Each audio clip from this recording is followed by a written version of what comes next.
Hello students, in this video we will continue further with chemical reactions and equations. So till now what we have covered is we have looked at the different types of changes. हम लोगों ने ये पढ़ा है कि physical change क्या होता है, chemical change क्या होता है.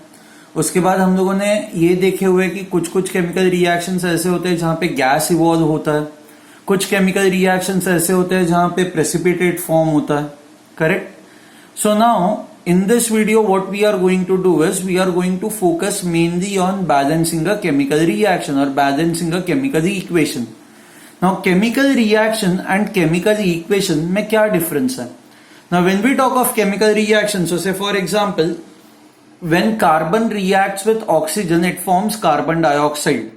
So basically लिखने को हमें ये हम लोग ये इसको इस equation को ऐसे लिख सकते हैं कि carbon we know which is in solid state reacts with oxygen which should be present in excess quantity and it forms carbon dioxide which is a gas. Correct?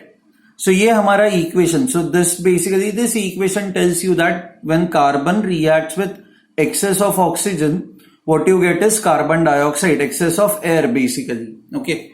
So whenever carbon is burnt in excess of air, what we get is carbon dioxide gas. Now आप लोग ही देखो हर बार अगर जो किसी भी reaction को describe करने के लिए या किसी भी चेंज को डिस्क्राइब करने के लिए हर बार अगर जो इतना बड़ा इक्वेशन लिखना पड़े तो ये बहुत ही इनकन्वीनियंट है, right? So when we talk of chemical equation क्या करता है, ये सेम रिएक्शन को कुछ फॉर्मूले इसके टर्म्स में बस लिख देता है. Okay, so it is chemical equation is nothing but a convenient way of expressing a chemical reaction. This is your chemical reaction, but this is inconvenient.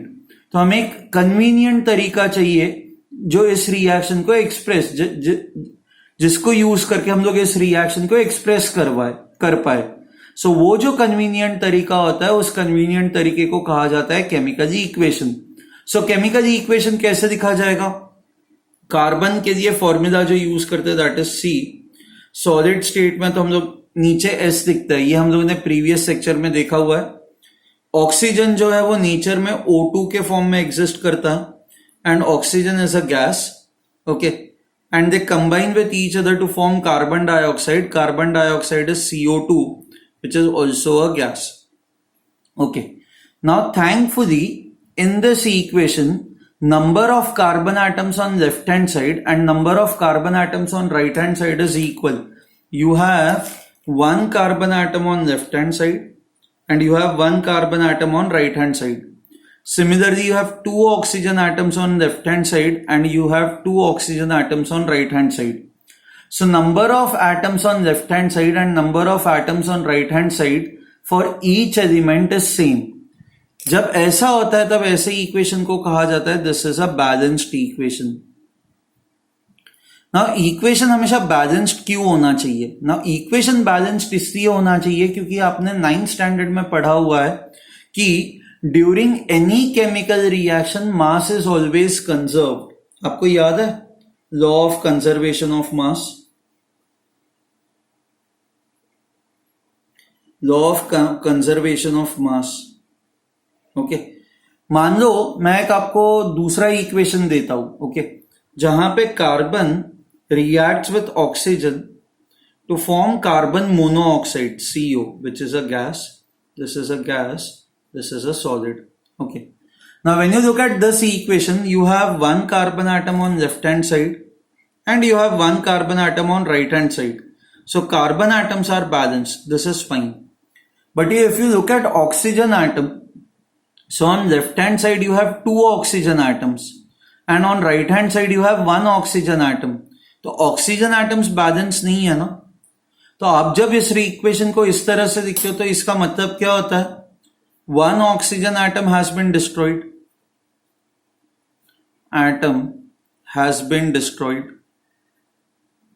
But हमें पता है कि this can not be true because according to law of conservation of mass number of atoms on left hand side and number of atoms on right hand side need to be same. क्योंकि अगर जो ये same नहीं होंगे तो आपका law of conservation of मास जो है वो वैलिड नहीं होगा। ये आ रहा है आपको समझ में? सो अगर जो हम लोग किसी इक्वेशन को इस तरह से दिखते हैं और हम कहते हैं कि ये इक्वेशन ऐसा ही है, तो इस इक्वेशन का मीनिंग ये निकलता है कि एक ऑक्सीजन एटम डिस्ट्रॉय हो चुका है। बट ये एक ऑक्सीजन एटम डिस्ट्रॉय नहीं हो सकता क्योंकि दोनों साइड पे अदरवाइज जो मास है वो चेंज हो जाएगा। आपका लेफ्ट हैंड साइड पे जो मास है that will be equal to mass of 1 carbon atom plus mass of 2 oxygen atoms, and right hand side पे जो आपका मास होगा that will be mass of 1 carbon atom and mass of 1 oxygen atom. So when you write it this way, mass on LHS is not equal to mass on RHS. And if masses are not equal, आपका law of conservation of mass will not hold. But because this is not possible, there is always this law of conservation of mass. We can say that masses on left hand side and right hand side should be equal. Masses have to be equal. And masses equal कब होंगे? जब number of atoms on left hand side and number of atoms on right hand side for each element is equal, is same. Okay? अच्छा, obviously Einstein ने हमें ये बताया कि mass can be converted into energy. Okay? So her bar conservation of मास होता है ऐसा नहीं है, बट हम लोग उस चीज को अभी नहीं देख के आते हैं। वो जो इक्वेशंस है those are related to nucleus. Okay, यहाँ पे these equations are not related to nucleus, these are simply related to your transfer of electrons. So that is why हम लोग हमेशा law of conservation of mass जो है that will always hold. Okay, and इसी के चलते हम लोग सारी equations को अब ढंग से बैलेंस करना स्टार्ट करेंगे। So एक एक एग्जाम्पल करते जाएंगे जिससे आपको समझ में आता जाएगा कि कैसे इक्वेशंस को बैलेंस करना है। See, there is no foolproof method of doing it. Obviously there is, मतलब redox reactions, हम लोग there is a class of reactions जिसको कहा जाता है redox reactions, and redox reactions को बैलेंस करने का एक तरीका होता है, बट वो अभी आपको 10th स्टैंडर्ड में नहीं है। आपको 10th स्टैंडर्ड में जो मेथड है that is basically trial and error method. Trial and error method. So आप बेसिकली एक एक एलिमेंट को देखते जाओगे एंड उसको आप बैलेंस करते जाओगे, ठीक है। So let start with this. इससे स्टार्ट करता है carbon plus oxygen giving you carbon monoxide. Okay, see going forward keep make this an habit कि आप स्टेट्स लिखते जाओ। Okay, fine. Now how can I balance this? You have one carbon atom on left hand side, you have one carbon atom on right hand side. तो carbon is already balanced. Okay, तो carbon को छोड़ देता है। अब oxygen पे जाते हैं। You have two oxygen atoms on left hand side, you have only one oxygen atom on right hand side. Now because you have two oxygen atoms on left hand side, you only have one oxygen atom on right hand side. तो यहां पे आपको oxygen atoms को to करना पड़ेगा। अब to आप कैसे कर सकते हैं? You can make this two by multiplying this entire compound by two. Please remember this, आप ये नहीं कर सकते, you can not do this कि CO है तो यहां पे बस 2 कर दो। द रीजन इज बिकॉज कि जब आप ऐसा कर दोगे तो आपका कंपाउंड ही चेंज हो जाएगा ना। ये आपका कार्बन मोनोऑक्साइड है एंड जब ये ऐसे करते हो तो ये हो जाता है carbon dioxide. So that is why you can not do this. Okay, आपको जो भी करना है आप ये पूरे कंपाउंड को करोगे। सो ऑक्सीजन जो 1 है इसको 2 करना हो तो आपको इस कंपाउंड को 2 से मल्टीप्लाई करना होगा। So when you multiply this by 2, अब क्या हो जाएगा? लेफ्ट हैंड साइड पे you have 2 oxygen atoms, right hand side पे also you have 2 into 1 2 oxygen atoms. So now oxygen is balanced. But क्या प्रॉब्लम आया? If you look at carbon atom, now you have 2 carbon atoms on left hand side. यहां पे if you see over here we have 2 carbon atoms on left hand side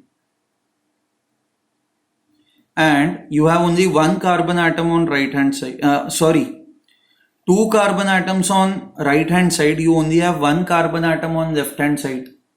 So इस 1 को अब आपको 2 करना पड़ेगा। 1 को 2 कैसे करोगे? You have to multiply this by 2. Okay, so now after doing this what you will now have is 2 carbon plus oxygen giving you 2 carbon monoxide. This is solid, this is gas, this is gas. Okay, so I hope you have understood this. So आपको क्या करना है, एक एक atom को पकड़ते जाना है एंड उस एक एक एटम को बैलेंस करते जाना है. एंड हर बार जब आप एक एटम को बैलेंस करोगे, आप हर बार इक्वेशन चेक करोगे कि वेदर सारे एटम्स बैलेंस्ड है या नहीं है. जब तक सारे एटम्स बैलेंस नहीं होते, आप ये इस तरह से ट्रायल एंड एरर करते जाओगे. ठीक है, इसको बैलेंस करने का और एक तरीका था, carbon plus oxygen giving you carbon monoxide. You have one carbon atom, you have one carbon atom, तो carbon is already balanced.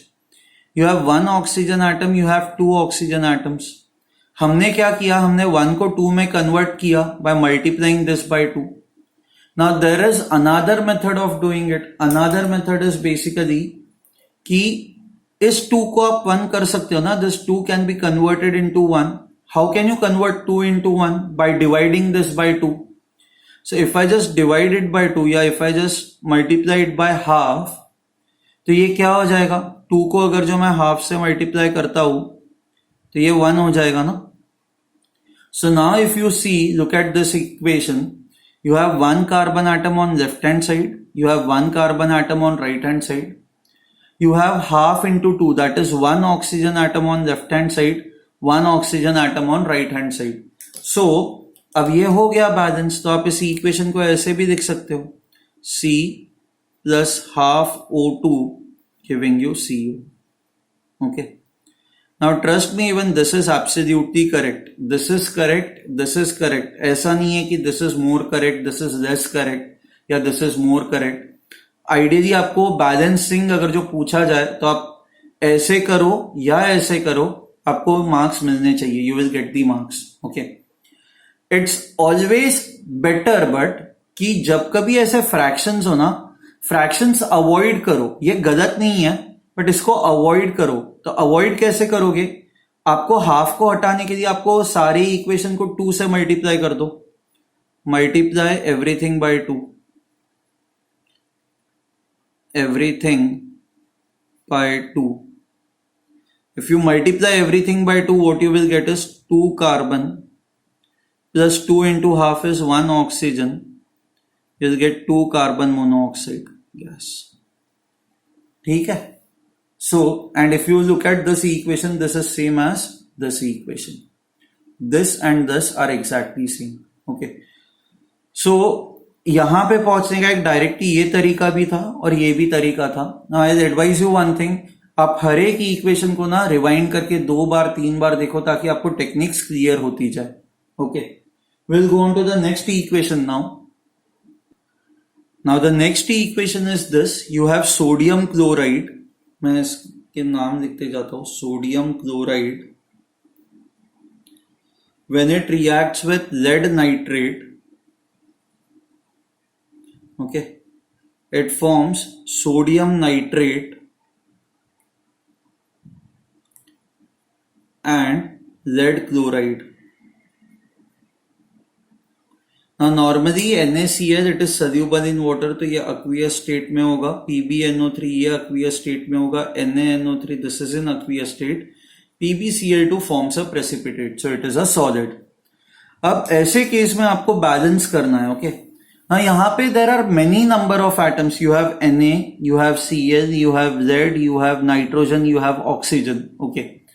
Now individually her atom को बैलेंस करने जाओगे तो वो सही है, गलत नहीं है, बट कहीं कहीं पे ना आप एटम्स को ग्रुप कर सकते हो. हाँ, यहां पे ग्रुपिंग कैसे हो सकती है, नाइट्रोजन एंड ऑक्सीजन को यहां पे अलग मत करो. If you look at your left hand side and your right hand side, NO3 यहां पे भी आ रहा है एंड NO3 यहां पे भी आ रहा है ना. तो nitrogen and oxygen left hand side में भी साथ में और राइट हैंड साइड पे भी साथ में है, तो इनको साथ में ही ट्रीट करो. इसको आप नाइट्रेट आयन की तरह ट्रीट करो. Okay. Now how will you balance this. अब कहां से स्टार्ट करें, आप कहीं से भी स्टार्ट कर सकते हो. जैसे क्लोरीन है, ठीक है. So chlorine you have this on left hand side and you have chlorine on right hand side. यहां पे you have 2 chlorine atoms. You have only one chlorine atom on this side, तो इसको 1 को 2 करने के लिए आपको क्या करना पड़ेगा, you will have to multiply this by 2, इसको आपको 2 से मल्टीप्लाई करना पड़ेगा, करेक्ट। तो एटलीस्ट क्लोरीन बैलेंस हो गया। अब क्लोरीन को बैलेंस करने के चक्कर में क्या हुआ, sodium, how many sodiums now you have on left hand side, you have 2 into 1, that is 2 sodiums. Right hand side पे सोडियम कहां पे आ रहा है, यहां पे आ रहा है ना, तो यहां पे यू हैव ओनली 1 सोडियम, तो 1 को यहां पे लेफ्ट हैंड साइड पे you have 2, right hand side पे यू ओनली हैव 1, तो 1 को 2 करने के लिए आपको क्या करना पड़ेगा, 2 से मल्टीप्लाई करना पड़ेगा, तो आप आगे 2NaNO3 कर दोगे। तो एटलीस्ट क्या क्या बैलेंस हो चुका है अब तक, सोडियम जो है वो बैलेंस हो चुका है, क्लोरीन जो है वो बैलेंस हो चुका है। Z देखते हैं, लेफ्ट हैंड साइड पे you have 1 Z atom, right hand side पे also you have 1 Z atom, तो Z भी बैलेंस हो चुका है। अच्छा, अब जाते हैं NO3 पे। नाउ लेफ्ट हैंड साइड पे how many NO3 you have, you have 2 NO3 groups. Right hand side पे कितने NO3 ग्रुप्स है आपके पास, इस कंपाउंड के अंदर तो एक ही है, बट आप इसको 2 से मल्टीप्लाई कर रहे हो, तो 2 into 1 2, you have 2 NO3 groups. तो लेफ्ट हैंड साइड पे भी 2 NO3 ग्रुप्स है, राइट हैंड साइड पे भी 2 NO3 ग्रुप्स है, तब हो गया ना सब balance. So now your balanced equation would be 2NaCl plus PbNO3 twice, okay, it will form 2NaNO3 plus PbCl2। सो यहां पे आपने क्या सीखा इस इक्वेशन में, इस इक्वेशन में आपने ये सीखा कि जहां पे ग्रुप ऑफ एटम्स एक साथ आ रहे हो, आप उनको एक साथ ही एक ग्रुप की तरह ही ट्रीट करो, उनको सेपरेटली ट्रीट मत करना, ठीक है, fine. Will go on to the next example now. Next example is iron filings when they react with steam what happens, and आपको उसका इक्वेशन लिखना है। So iron filings मतलब it is iron powder Fe reacts with steam, that is H2O in gaseous state. What you get is Fe3O4. इसको कहा जाता है फेरसो ferric oxide. आप इसको इसलिए ऐसे क्यों कहते हो, because it is a combination of 2 compounds FeO.Fe2O3। FeO में आयन की जो वैलेंसी होती है दैट इज 2, Fe2O3 में आयन की वैलेंसी होती है 3। मैंने आपको पहले एक्सप्लेन किया था, जब वैलेंसी लेस होती है तो हम लोग फेरस कहते हैं, एंड जब हायर वैलेंसी होती है दैट इज 3 आप फेरिक कहते हो। So that is why it is called as ferroso ferric oxide, क्योंकि इसमें दोनों आ रहा है, फेरस भी आ रहा है और फेरिक भी आ रहा है, and hydrogen gas is released in this case,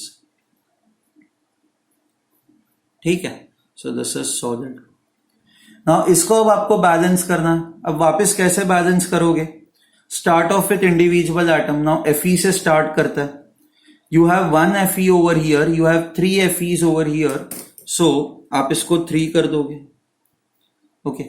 अब ऑक्सीजन देखता है, यहां पे you have 1 oxygen atom and यहां पे यू हैव 4 ऑक्सीजन एटम्स, तो इसको आपको 4 करना पड़ेगा ना, 4 into 1 4 हो जाएगा। अब बचता है hydrogen, 4 2s are 8 hydrogen on this side, you have only 2 hydrogen on this side, यहां पे 8 है, आप लिखते जाओ नीचे, एंड यहां पे 2 है। सो 2 से 8 आप कैसे कर सकते हो, आप 4 से मल्टीप्लाई करो, दिस बिकम्स 8, तो यहां पे आपको 4 से मल्टीप्लाई करना होगा। So now this becomes your balanced equation, ठीक है। We'll go on to the next example now. Okay. The next reaction is the one in which nitrogen, when it reacts with hydrogen, they combine with each other to form ammonia. Okay. Now, इस process को Haber's process कहा जाता है। यहाँ पे you need high temperature, you need high pressure, you need catalyst to carry out this reaction. Okay. But industries में ammonia बनाने के लिए यही तरीका यूज किया जाता है। So now, आप इसको इक्वेशंस के फॉर्म में कैसे लिखोगे, nitrogen exists as N2 gaseous state में होगा, हाइड्रोजन जो होता है वो H2 के फॉर्म में एग्जिस्ट करता है, एंड अमोनिया जो है दैट इज NH3 ठीक है ना। यहां पे ओके, अब हमें इसको बैलेंस करना है ना। How will you balance this? See, इसके लिए ना अब हम लोग को फ्रैक्शन वाला कंसेप्ट यूज करेंगे। ओके, या फिर आप एक काम करो कि फ्रैक्शन अगर जो वो ट्रिकी लगता हो आपको, तो इट वुड बी बेस्ट कि आप जैसे अब तक हम लोग करते आए वैसे ही करेंगे।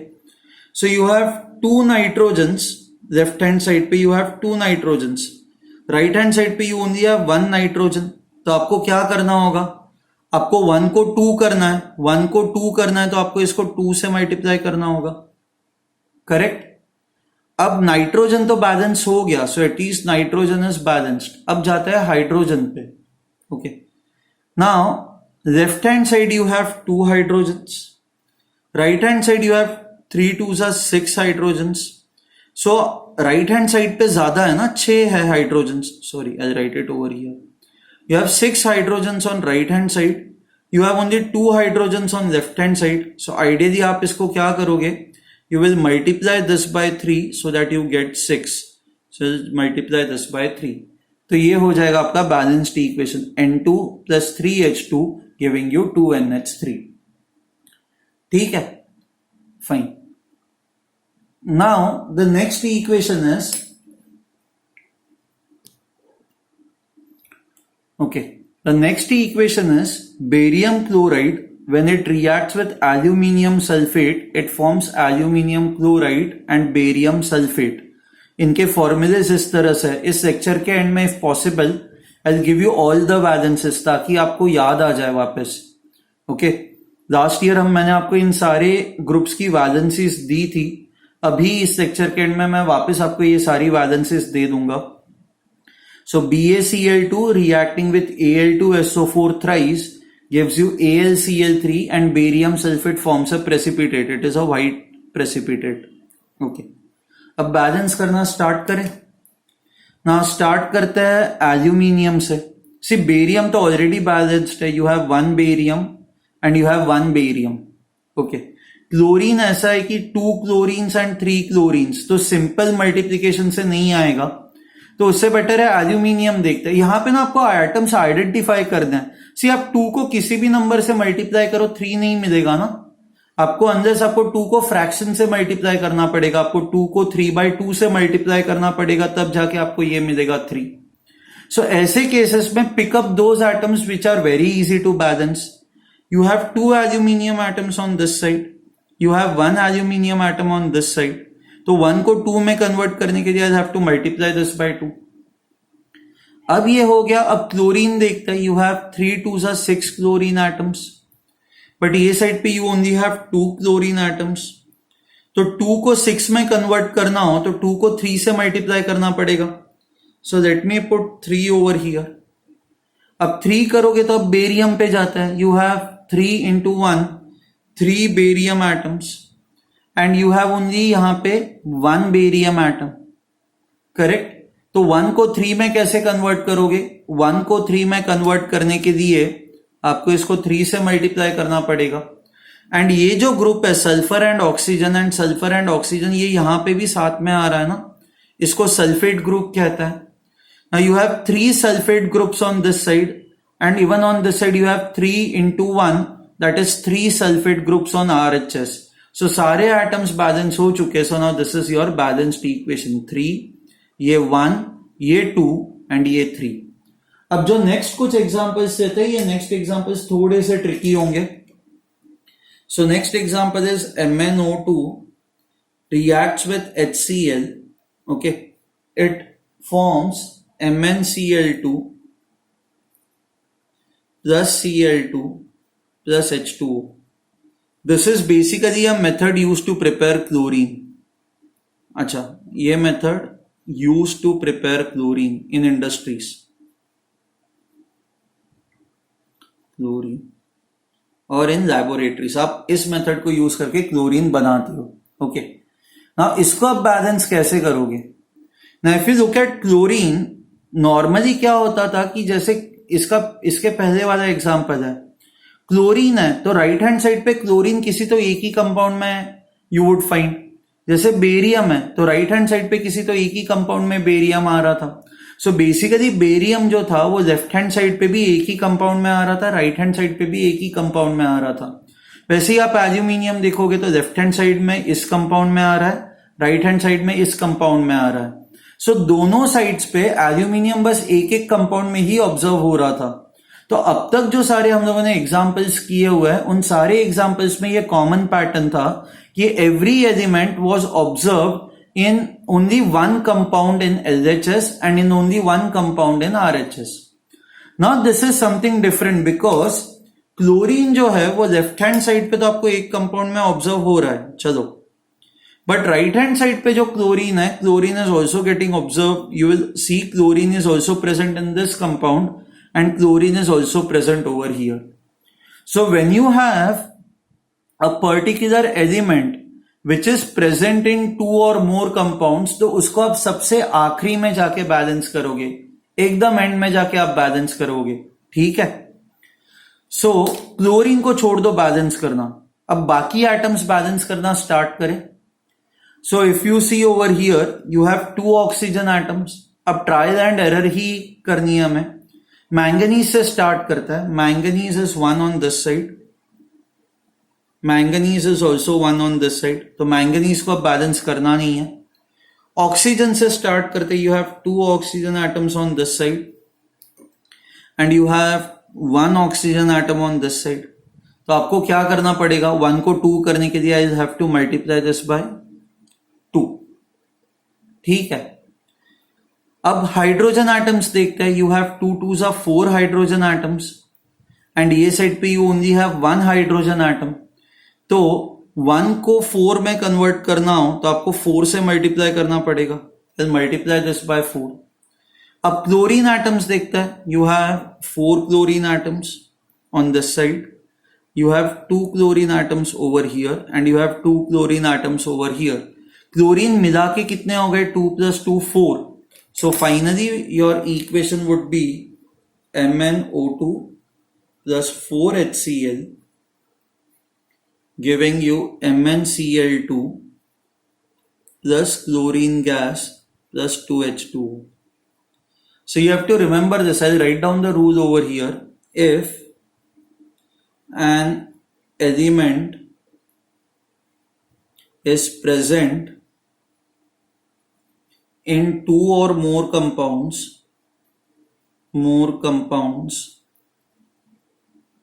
either on reactant side or on product side, but if it is present in 2 or more compounds, then balance it at the end.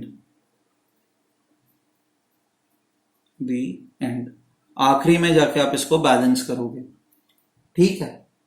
Similarly next example, PbNO3 Z nitrate, PbNO3 twice, okay, it reacts with नहीं, आप इसको heat करते हो, decomposition reaction है। You heat this, it forms Z oxide PbO plus NO2 plus O2. Okay, so this is solid, this is solid, this is a gas and this is a gas. Okay, ये NO2 जो होता है, this is brown colored gas. There are नहीं, ठीक है, अभी के लिए इतना काफी है। So this is a brown coloured gas. आपको इसको बैलेंस करना है। अब इसको बैलेंस कैसे करोगे ना, सबसे पहले तो वो देखता है कि लेफ्ट हैंड साइड पे nitrogen and oxygen together they are present as NO3, okay, nitrate के फॉर्म में दोनों प्रेजेंट है। बट राइट हैंड साइड पे NO3 है ही नहीं ना, ये तो NO2 है, NO3 है ही नहीं। तो ऐसे केस में आप नाइट्रोजन एंड ऑक्सीजन को एक ग्रुप की तरह ट्रीट नहीं कर सकते, you can not treat it as a group. यहां पे अलग था, if you look at this, SO4 यहां पे भी प्रेजेंट था और सेम SO4 यहां पे भी प्रेजेंट था, तो सेम ग्रुप दोनों साइड पे प्रेजेंट था, तो इसको एक ही तरह से ट्रीट करना वाज मेकिंग सेंस। बट यहां पे आप ऐसा नहीं कर सकते, तो आपको Z, so you have 3 atoms, Pb, nitrogen, oxygen, you have 3 atoms and इनको आपको सेपरेटली ट्रीट करना है। मोरेवर राइट हैंड साइड पे अगर जो आप ऑक्सीजन देखते हो, तो ऑक्सीजन इज प्रेजेंट इन 2 और मोर कंपाउंड्स, तो it is present in 3 compounds. यहां पे भी ऑक्सीजन है, यहां पे भी ऑक्सीजन है, एंड यहां पे भी ऑक्सीजन है। तो ऐसे केस में ऑक्सीजन को सबसे एंड में हम लोग बैलेंस करेंगे, we will not touch oxygen. ठीक है, सो बाकी एटम्स को बैलेंस करना स्टार्ट करें। Z के केस में you have one Z atom on this side, you have one Z atom on this side, so this is already balanced. Nitrogen atoms, 2 nitrogen atoms on left hand side, but you have only one nitrogen atom on right hand side, तो आपको क्या करना पड़ेगा, 2 से multiply करना पड़ेगा ताकि 2 हो जाएंगे। अब बचता है oxygen, you have 3 2s are 6 oxygen atoms on left hand side, you have one oxygen atom over here, 2 2s are 4 oxygen atoms over here, and you have 2 oxygen atoms over here. So 1 plus 4 6 plus 1 plus 4 5 plus 2 7.